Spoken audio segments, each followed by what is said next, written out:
Hello, friends and fans. This is Bo from Bo Learns Pro Wrestling. Today I'm recording this audio around noon on the 5th of April. This is the Friday before the biggest professional wrestling event of the year, WrestleMania 35.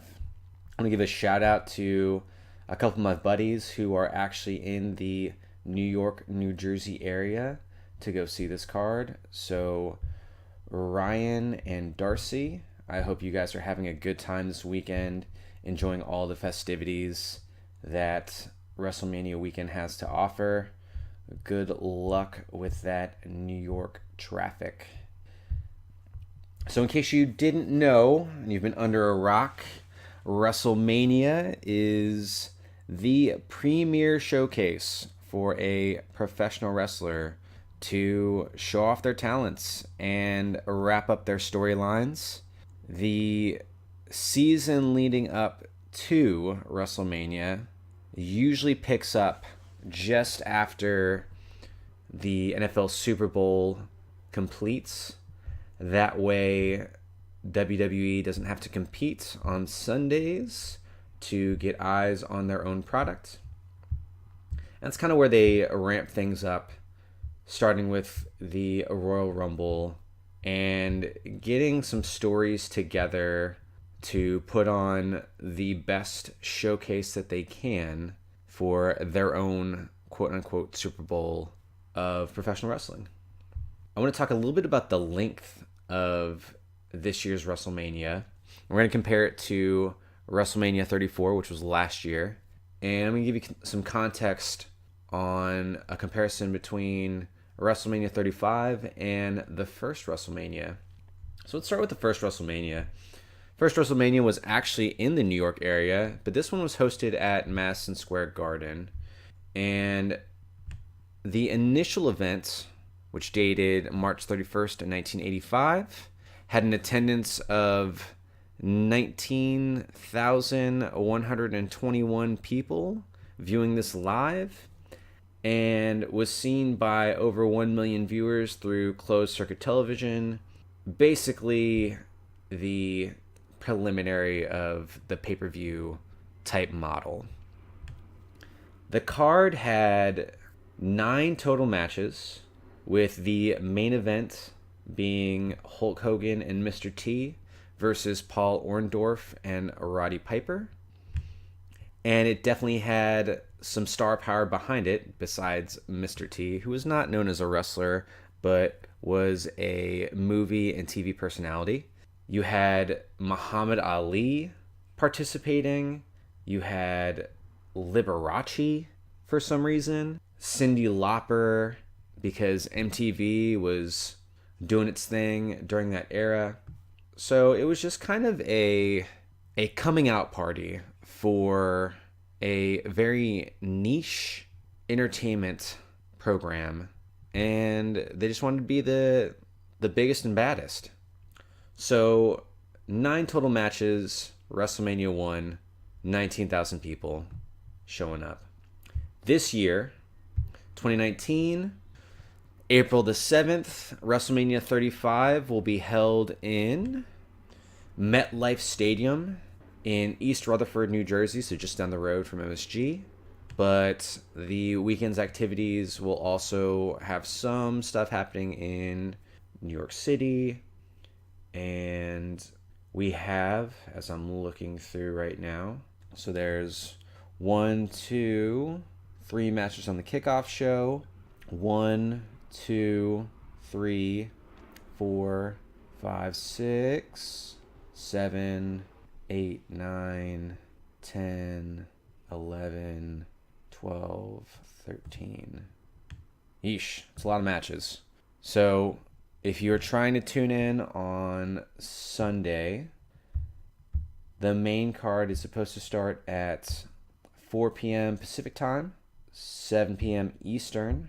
Pre-show will probably be about 2 hours before. So get ready to strap in for a long night.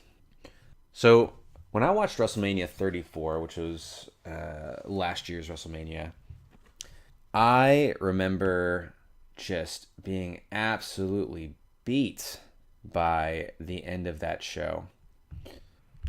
And I've got some stats here of how long WrestleMania 34 lasted, and actually a minute by minute breakdown of the entire event. But I'm just going to give you the highlights just to give you kind of some context and what we might be in for on Sunday if we do watch the entirety of the show. So, WrestleMania 34, their main card lasted for 5 hours, 10 minutes, and 54 seconds with 1, 2, 3, 4, 5, 6, 7, 8, 9, 10, 11 matches. The shortest match was Undertaker versus John Cena. It was a really short kind of monster smash. Give Undertaker his glory. Quick beatdown. And the longest match going to Ronda Rousey teaming up with Kurt Angle versus Stephanie McMahon teaming up with Triple H, which was 20 minutes and 37 seconds of total match time.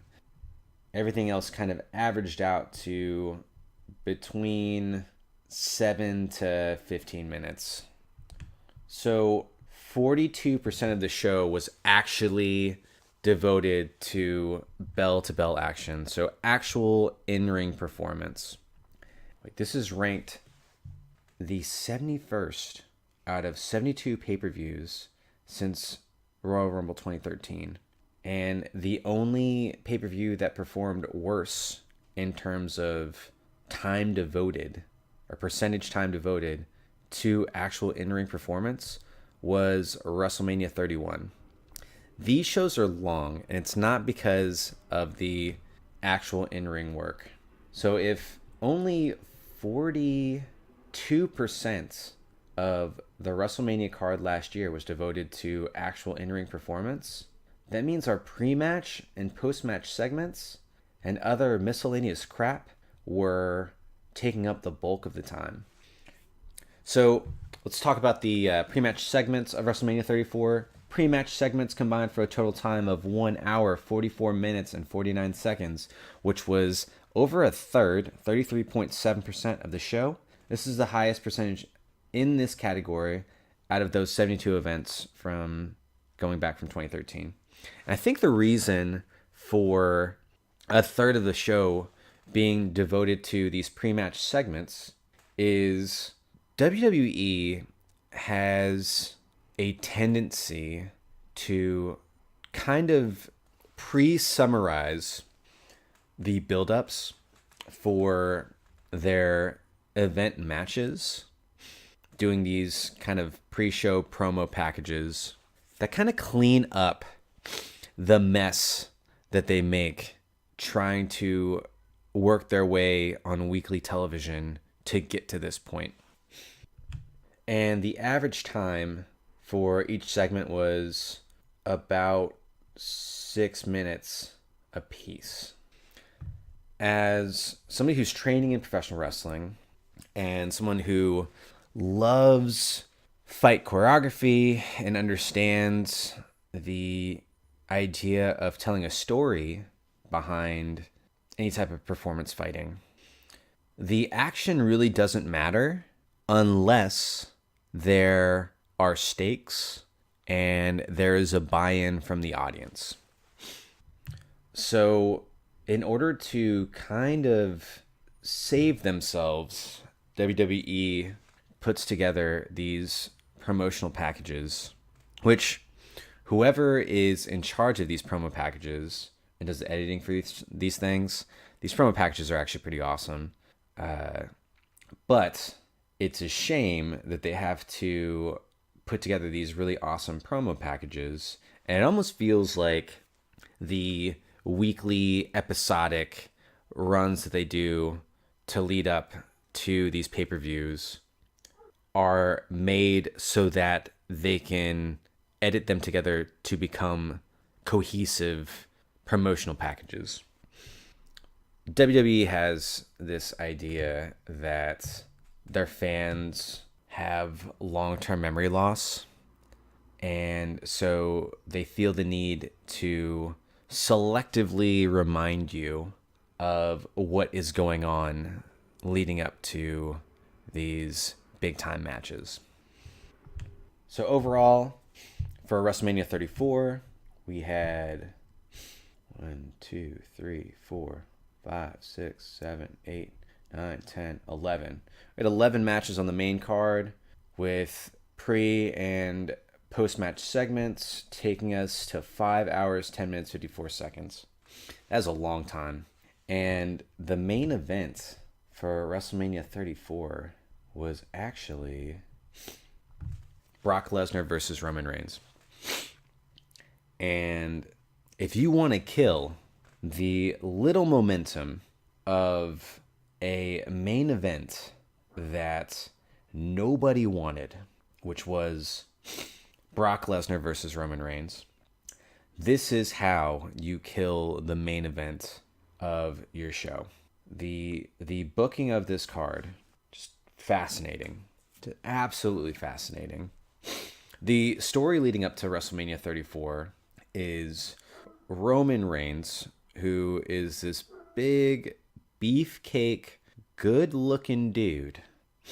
Just a huge Samoan, built like a brick house, guy wearing a protective vest on his chest, looking like a SWAT slash spec ops beat down mofo, is this underdog against Brock Lesnar, who a lot of fans by this time are assuming that Brock Lesnar is going to leave for the UFC, Ultimate Fighting Championship, and he is going to drop his championship belt to the chosen one that WWE is shoving down the fans' throats.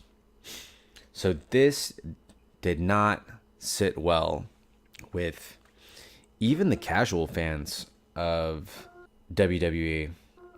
But to start this match 4 hours and 45 minutes into the show and have them put on 15 minutes and 50 seconds of actual in-ring mat time, the crowd was dead. No pulse. And like a crappy M. Night Shyamalan movie, instead of giving Roman Reigns the championship like everybody assumed, because it makes sense in storyline, and screw it, we might as well just accept it and move on, Lesnar surprises people, what a twist, and retains his championship title. And the crowd was kind of amused by this, maybe a little shocked, but the reaction, the pop, just wasn't there. It was mostly just kind of a tired letdown. I can't speak on behalf of everybody, but my own feeling was just rip the frickin' Band-Aid off. If you're going to choose Roman Reigns as your champion and you're going to wrap up this story, because we did not need another Roman Reigns versus Brock Lesnar match to keep going, just give Reigns the title and let him move on. But alas, didn't happen. He wins it later on to meh fanfare. Then he drops the title because of health issues. And now he is back on this WrestleMania 35 card. So I talk about WrestleMania 34 because we have to think that the trend is only going to continue for these WrestleMania shows to get longer. I mean, 1, 2, 3, 4, 5, 6, 7, 8, 9, 10, 11. 11 matches brought us to a runtime of 5 hours, 10 minutes, and 54 seconds. And this WrestleMania 35 has, oh my gosh, 13 matches on the main card. Holy smokes. And that's 13 matches that were announced. There might even be surprise matches. There's nothing mentioning The Undertaker. Is he going to show up? Is John Cena going to show up? Who knows? But what I do know is if either one of these dudes, and it's totally acceptable for them to show up because they are main card draws because they've been in the game for so long. But that is adding more time to an already long card. It's getting ridiculous. But we'll talk a little bit about the stories leading up to these matches. The card that I'm reading right now is a report from CBS Sports about the WrestleMania 35 match card. So I'm going to go with their lowest build and work my way up. So, main card, you have the Raw Tag Team Championship, which the current champions are The Revival versus Zack Ryder and Kurt Hawkins. This really didn't have much of a storyline build-up. They kind of put this together on the Go Home show for Raw. Whatever. I don't know. I don't think anybody cares too much about the tag team division in its current state. You also have the SmackDown Tag Team Championship, which will be the Usos, who are the current champions, versus Ricochet and Aleister Black, two NXT call-ups, who are fantastic, versus The Bar, which is Sheamus and Cesaro, two vets in the ring, versus Rusev and Shinsuke Nakamura, who are tag teams because they're foreigners, I guess, and they're bad guys. So that might be a fun match, but also kind of whatever. So the next match listed is Kurt Angle versus Baron Corbin in Kurt Angle's farewell match. And how disappointing is this for Kurt Angle? I'm going to give you the summary breakdown that CBS Sports wrote in their article. Angle announced that WrestleMania 35 will be the setting for the final match of his career, and the McMahon family afforded him the opportunity to choose the opponent who will receive the honor of standing in the opposite corner. During an episode of Raw in Chicago, Angle announced that his opponent will be the man who took his place in the general manager role during his absence, in Baron Corbin. After the announcement, the internet outrage regarding Corbin being Angle's farewell opponent was acknowledged on commentary, so you have to wonder if there's maybe something more in store here. So there's a lot of people that are assuming that, or are wishing that, Kurt Angle will face John Cena during this card. And the reason why a lot of people are assuming this is Kurt Angle gave John Cena his first shine in what was termed as the Ruthless Aggression era. See, when John Cena was brought up, he faced Kurt Angle, lost, but in a very valiant fashion, and earned Kurt Angle's respect, making him an accepted part of the main roster. So a lot of people, including myself, feel like it would be fitting for Kurt Angle to have his retirement match against the same foe that he faced, who he gave that initial respect for. Almost as if John Cena was returning the respect to retire Angle with a star-studded, decent match. Now, I'm a huge huge Kurt Angle fan, and if I were to actually perform in the ring, a lot of the style and the moves and the way he carried himself in the ring are what is going to inspire me to perform for my own character. So I want to see him get the proper send off that he deserves. But the guy has been beaten down. I mean, I don't know how many neck surgeries he's had. He is a shell of himself.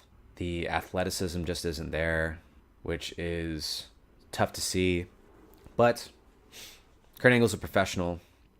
He's done so much for the sport, and I hope he does well in his supposedly final match.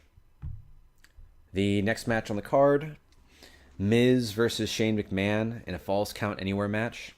So this is probably the best storyline out of any of the other matches on the card in terms of taking your time and developing a simple story and running it effectively. So the story behind this is The Miz and Shane are working together on SmackDown Live.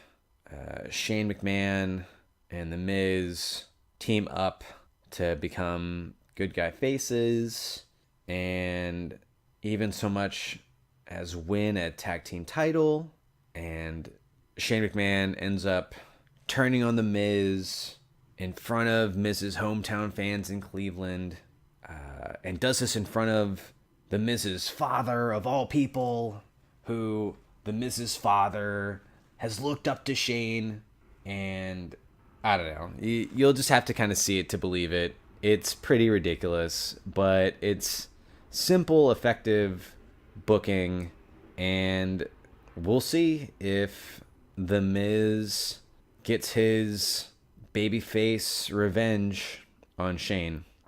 And I will say, Shane McMahon is doing a hell of a job playing the heel in this scenario, but I don't know. The Miz, to me, has always been better as a heel than as a babyface. But the story's going pretty well, so I'm interested to see how they put together this match and what they do. And every time Shane McMahon is involved in a Mania, he does something nuts. So we'll at least have some crazy spot that involves Shane jumping off of something, since it's a Falls Count Anywhere. All right, next up on the card is the Women's Tag Team Championship, which Sasha Banks and Bayley are trying to retain against Beth Phoenix versus Natalya versus Nia Jax and Tamina versus the Iconics. And this is kind of a multi-person match they put together for people to be on the card and get paid. So I'm glad that Sasha Banks and Bayley are getting some shine out of this. And Nia Jax and Tamina Snuka are playing up as the major tag team heels for the women. So I assume that it's going to come down to Banks or Bayley pinning Nia for the win in MetLife. Next match, United States Championship. Samoa Joe, the champion, defends his title against Rey Mysterio. So on SmackDown Live, Mysterio himself announced that he will be facing Samoa Joe for the title on the grandest stage of them all, in front of his son Dominic, who, man, if you have followed WWE for a while, we've seen Dominic literally grow in front of our eyes. Kind of a random setup. The story is that Rey Mysterio and Dominique say that Samoa Joe is a bully and Rey is the type to take down bullies. So I think they can put on a good match. This is actually Samoa Joe's first time being on WrestleMania, which is awesome for him. It will be sad if he loses. But one thing that happened recently on the go home show of SmackDown this past Tuesday, it was announced that Rey Mysterio had suffered an ankle injury during his match on Raw against Baron Corbin. So he is currently set to be evaluated up until Sunday. So we don't even know if Samoa Joe is going to face Rey Mysterio.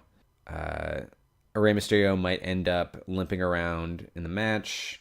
He might end up getting replaced. But be an interesting matchup. Kind of a David versus Goliath scenario. Mysterio is always down to perform. And man, this guy, his matches with Andrade Cien Almas have been fantastic. And both him and Almas have looked like studs because of their performance, which they both have a lucha background.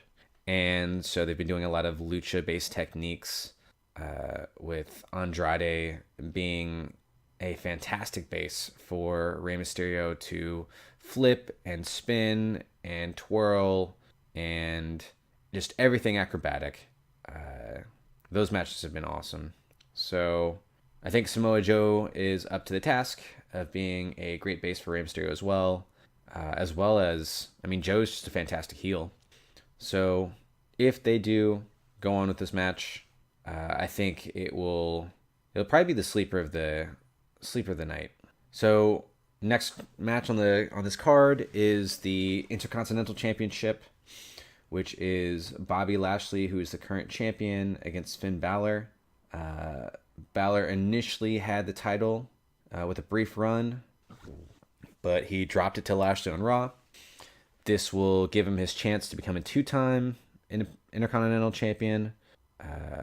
So the biggest news is that Balor confirmed on the Go Home show of Raw that he'll be showing up as the Demon in the attempt to reclaim the IC title, which that entrance is going to get a huge pop.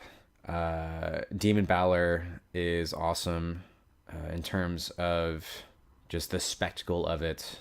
I do like that he has this alternate character, and every time he's shown up as a demon, he's won, as far as I remember.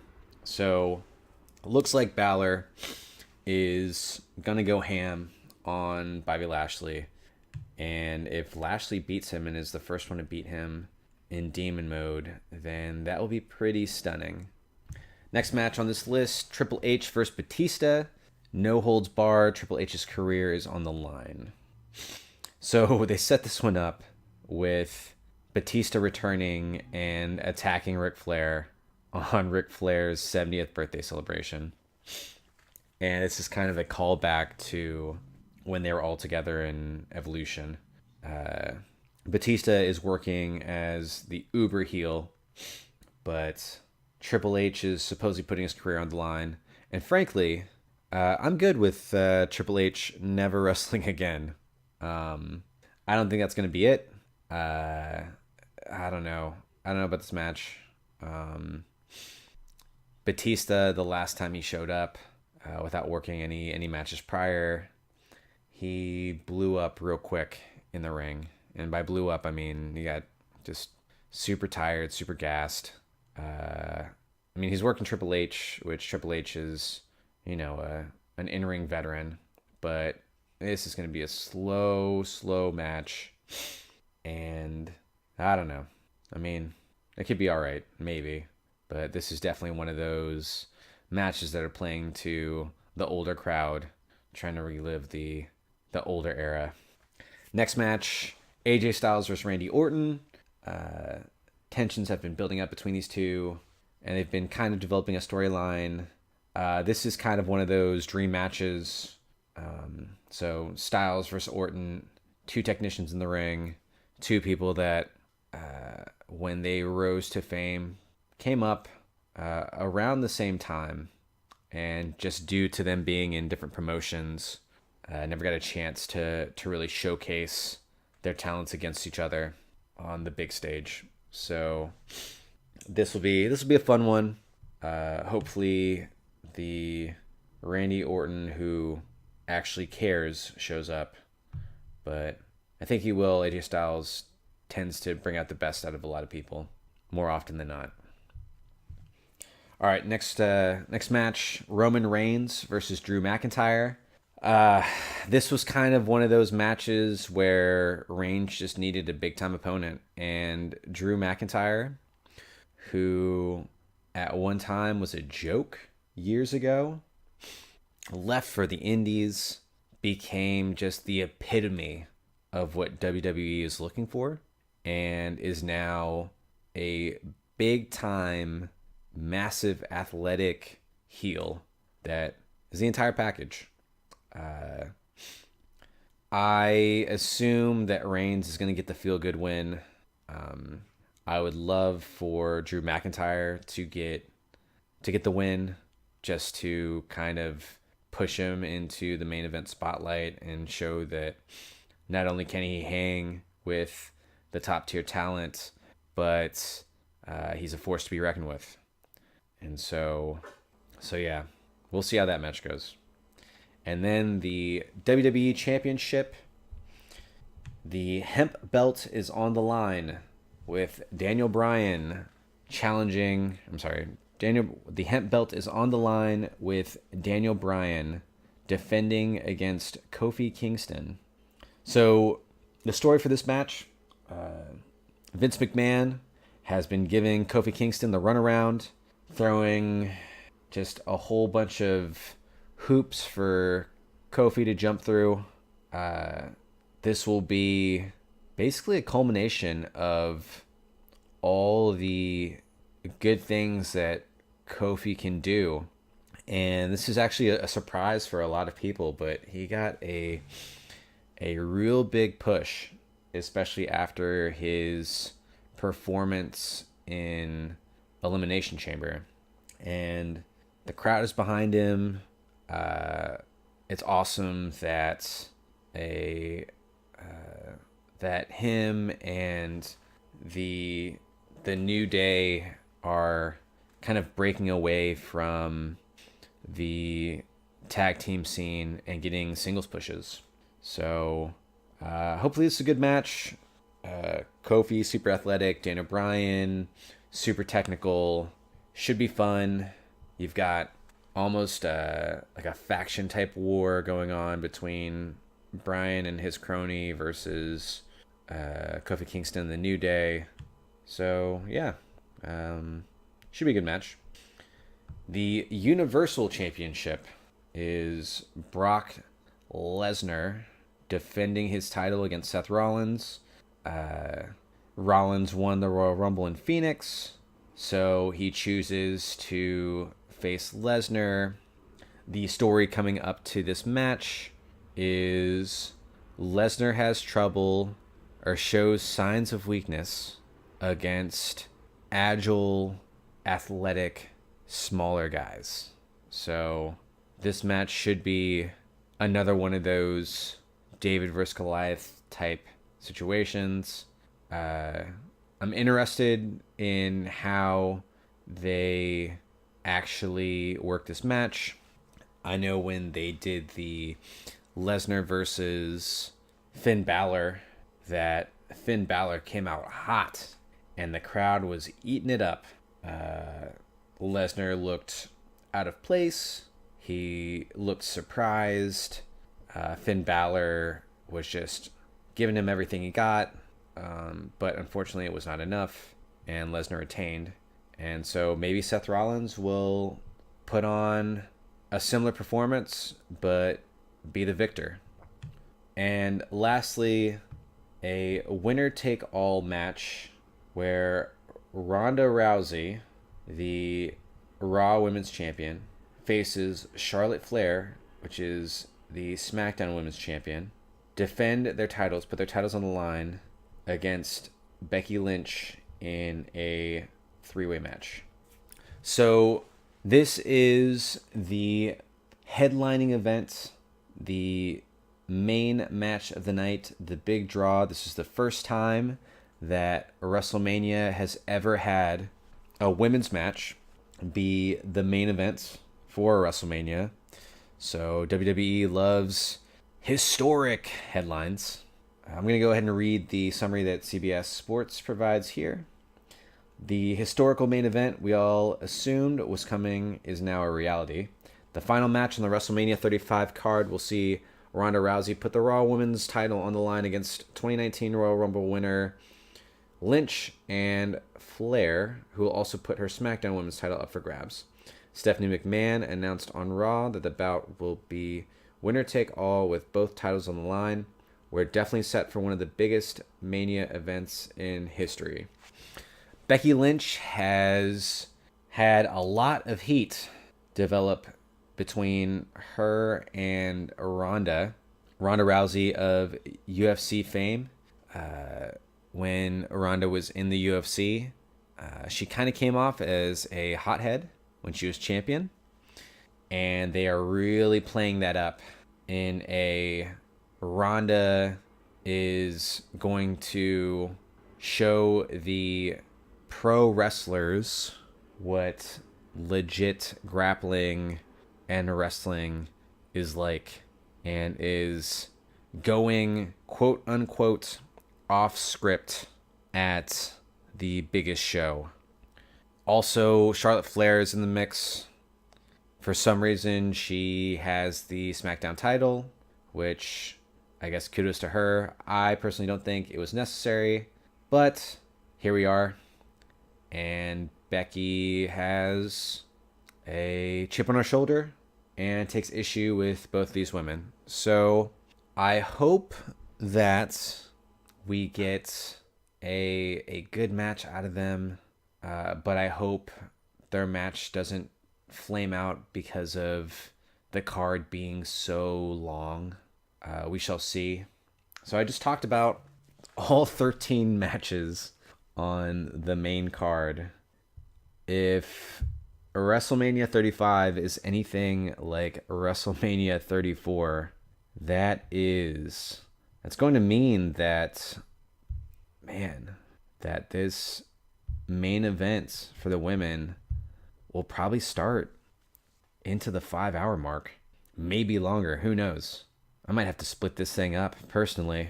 Watch the first 3 hours on one day and then not read the spoilers and watch the next 3 hours the next day or something. Who knows? So if you're going to watch this event, make sure that you have your coffee pot ready to go. Probably show up late to work on Monday or call in sick because you're in for a long night. And on that note, I'm going to conclude this recording. I want to give a shout out to my current Patreon supporters. Patreon is a website devoted to creators giving their subscribers and patrons the ability to support these creators in producing quality craft. Shout out to Adrian, Astrofox Salas, Andrea, What a Maneuver Waterbury, and Laura Sugar Mama Stevens. If you want to be given a shout out on the next video that I produce, please go to my Patreon at www.patreon.com/BeauProWrestling. That's BeauProwrestling. Go to that site, become a patron. It's only $5, people. Super cheap. And I will give you a custom wrestling nickname. Also, thank you to all my YouTube subscribers. If you are in the San Diego area, make sure to check out Level Up Pro Wrestling. I'm going to leave a link in the description. I am currently training there. I actually recently got into their intermediate class. We have a few beginners that signed up. We just took on some new students. So I'm excited to see how they progress, as well as potentially work with them. We have a show coming up April 27th for Ground Zero Pro Wrestling. down in Imperial Beach. If you're in the San Diego area, again, check my website for more details. I hope you guys enjoy WrestleMania 35 if you do choose to watch, and be safe out there. Enjoy yourselves. Have a good weekend.